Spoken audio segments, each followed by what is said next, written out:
Welcome everyone back to the Crimson 15 podcast. I'm your host, Crimson Sen. M15 PCA. Be sure to check us out over on Twitter at C15 Podcast.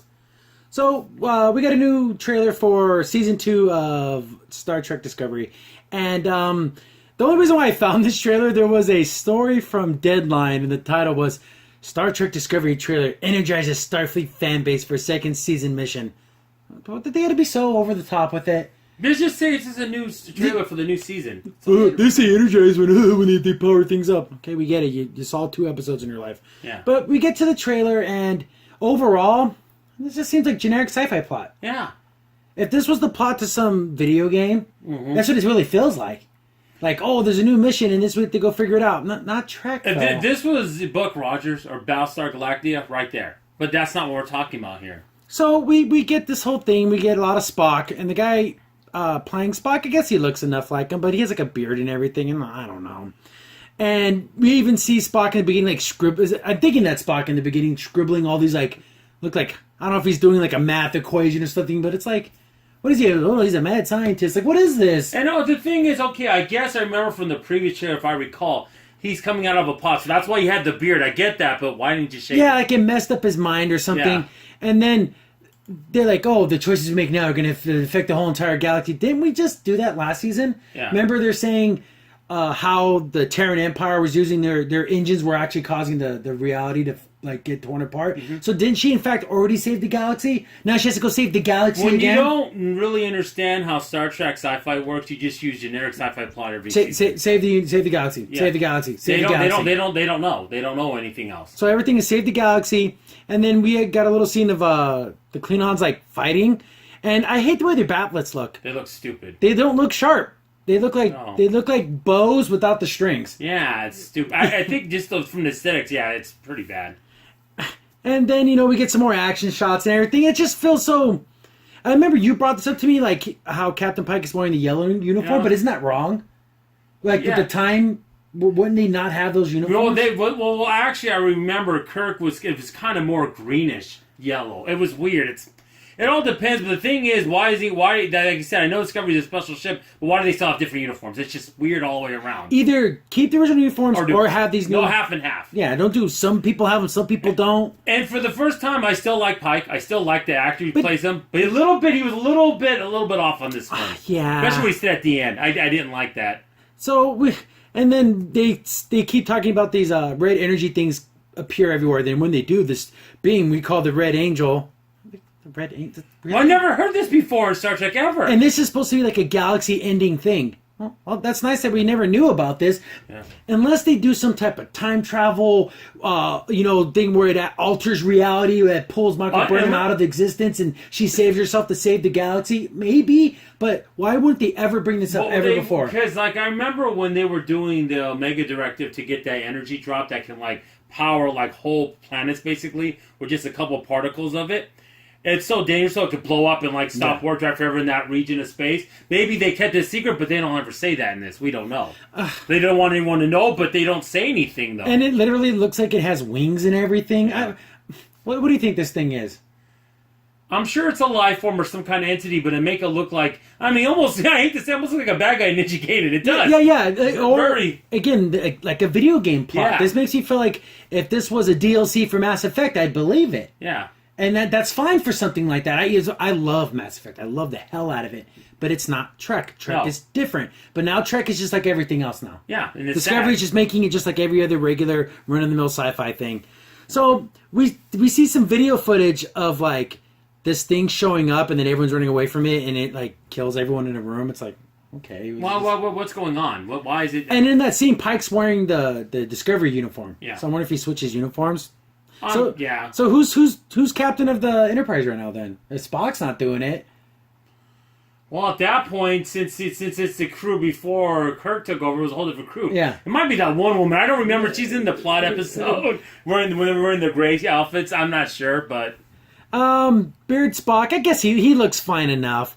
And we get, of course, Giorgio comes back in it. Did they know she's from the Mirror Universe, or does just Michael Burnham and the couple of the insiders know that she's from the... Well, Tyler would know. Yeah, Taylor would know. Tyler would know. Like, besides the people in the know, I don't think so. Pike would just think, "Oh, this is the regular Georgia." But would you think would be a good idea for Burnham to tell him that? Oh, yeah, by the way, don't trust this version of her. She's kind of a. Then they brokered her a deal. She joined Section 31, and it's like. Well, the thing is, why is it so open to everyone know it's a secret organization? Yeah, that thing I don't get that. And then Pike's like, "Oh yeah, it was Black Ops and that threat assessment."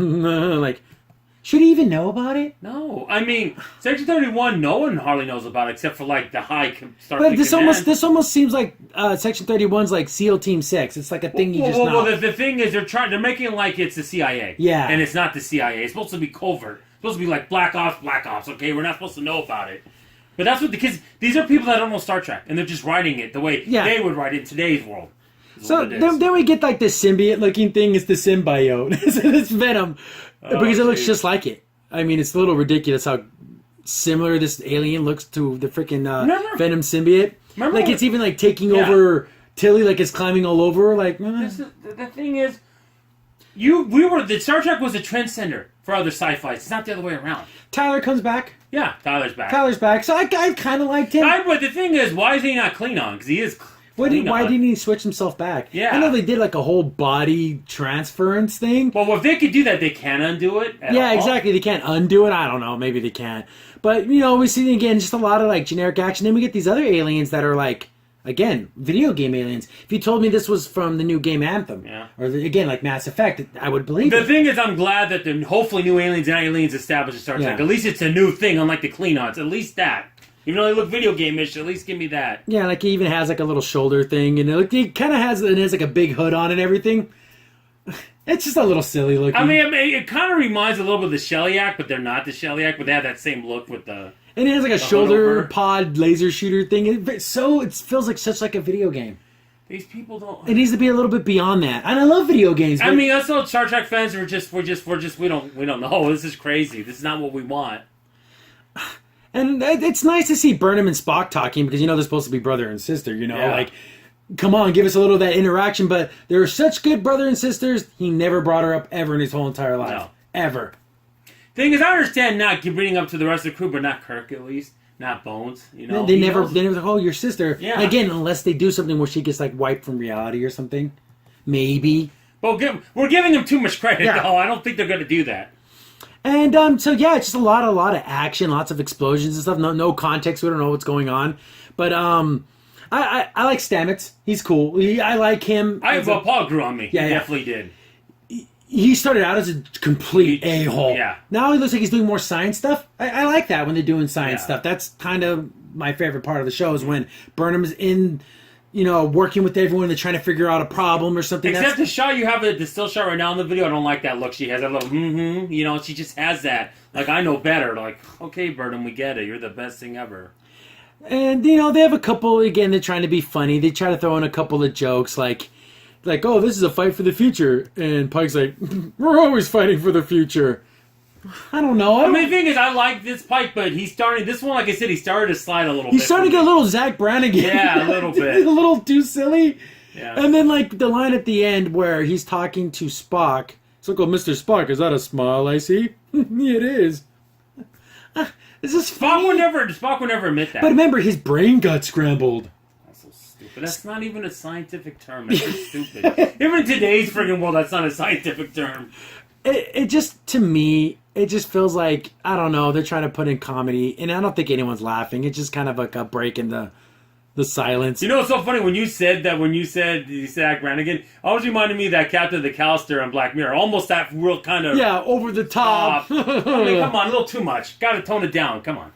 So, yeah, that didn't energize me. It just made me have more weird questions. Yeah. We're going to watch every episode because that's what we do. And I'm glad it's one episode at a time so we don't have to binge through it. Oh, but January 17th, it starts up again. And hooray. I'm so excited. We had our respite. And now we have to get back to we have to put the nose to the grindstone. We're about a month away. Oh, yeah. But, yeah, that... Another thing, why would Giorgio, evil, or show her badge? Why would she show him anything about Section 31? Again, exactly. No one's supposed to know about them. No. Section 31 people are supposed to be just like some low-level science officer on a ship and no one knows. It made sense when they were a little bit more open in Archer's time because they were just still starting out. I get that. But 100 years later, they're still like that? Like, no. Oh, check out my cool black badge. It kind of reminded me in the first season of Agents of S.H.I.E.L.D. how they had S.H.I.E.L.D. labels on everything. But that makes sense in Agents of on their S.H.I.E.L.D. coffee cups, on their clipboards, on everything. It's like, okay, we're supposed to be this secret thing, and we have. But it makes sense in that. But it doesn't make it's so any silly. sense. Though. It's silly, but This really doesn't make any sense. No. But I think the black badge does look kind of cool because it has like the little slip. Remember on the first episode, they had those. If I recall, yeah, and like what happened? Remember the guards and they're standing at the doors? Yeah, remember, and they disappeared. You never saw them again. Was that a Black Ops mission 631 doing there and they just left? Or I don't know. I thought maybe the security on the Discovery was going to be all Black Ops. That's what I thought, like 631, yeah. So, I don't know. This trailer, I don't know how to say it. There was a lot of action. It's just the overall plot is still so confusing. Well, then here's the thing. Like I was saying this earlier with you, Crimson, but in the last episode of Exploration, they talk about how they have sci-fi stuff. They would take it to NASA and they would theorize how can we make this work even though it's a theory, how would it be practical? They don't look like they do this here. They don't do this at all. None of that. So we got this Red Angel thing. We have that weird looking cloak alien. We have like this symbiote type alien. So like, how are all these things going to match up? And again, this is not good. It's going to be like how season 1 was all about that little Klingon war. Yeah. So this is all going to be about this Red Angel thing. I kind of like the episodes where it's just like the task of the day, the adventure of the day. It's not going to be like that. It's going to be just like one long movie. Yeah, yes, I know in other Star Trek series they do have long arcs, but not right away. It's always an arc. Yeah, it's always an arc. Like they would wait until like season 3, 4 until they started doing that. We're doing this now. Every season's like this big long arc, and there's no like continuing story. Like it's just they went to this planet, they had to rescue something, and they found out something. The only time they went to that one planet, and it made Stewart go crazy, and it was like, okay, that was the only planet they went on. And then the one with Mud. That was the only one that literally had nothing to do with anything else. Yeah, well, why don't we just have like them exploring like we saw in this it's all series. I know they did the Klingon thing, and now they're doing this. I don't know. I'm left with lots of questions. I kind of want to know what this whole Red Angel thing ends up being. I think it might be just some alien race. I hope it's not like Michael Burnham from an alternate reality. I don't want anything like that. Just let it be something completely brand new. But the sad truth is, it's not out of the realm of possibility. It's not. Sorry. Yeah, where Michael Burnham's the key to all universes, and she's trying to save everything. And do you think this Red Angel is a malevolent force, like it knows it's doing evil, or it just because it just happens? It'd be like if I accidentally stepped on an animal. That's why I kind of liked it when they did it in Star Trek 4. It was a probe because they wanted to talk to the whales, but they didn't know it was damaging the planet, but they didn't understand that. It could be something like that. Don't make it where it's evil malevolence and like like maybe the energy it uses to travel kills life, and it doesn't know that. Yeah, and those aliens that maybe worship it think of it as just a god, but it's not really a god. Like make it. But see, we're trying to make it sound better than what it's probably. I'm thinking of all the things I would like it to be, but I highly doubt anything that I want will ever manifest itself in this show. Not in this show, not the way it's written. No. But again, I don't know how to feel about it. It's just okay. Yeah. Because they left a lot of questions. Spock is okay. The Klingons still look ugly and horrible. Just okay. Yeah, did not energize me. That article lied to me. That title was a lie. Not to old Star Trek fans. Not even close. We have about a month before we start watching episodes again, and then just so anyone who's new watching our videos, we review the episode that night. I get it recorded, and I have it uploaded usually by the next morning. So when we will do a whole breakdown of everything, we do 20, 30 minute reviews. And what was that stupid thing Tilly was wearing? She's like wearing like this like. Come on, that generic sci-fi stuff. That's not Star Trek. Yeah, it looks silly. Yeah, it's like... You never see Geordi wearing some wacky, gigantic headgear thing. Like, okay, no, it's so dumb. It just goes against, like even when like they would use like spacesuits, they look like real spacesuits. They look practical. It's not this silly looking, when they go out of space. Super mega sci-fi video game generic stuff. It's like you can do better than that. But, so, see you on the 17th, guys. It should be a whole lot of fun, right? Oh, yeah, definitely. Crimson Sin here. Thanks for watching, and be sure to like, sub, and share. Also, for the most up-to-date information about the podcast, follow us on Twitter at C15 Podcast.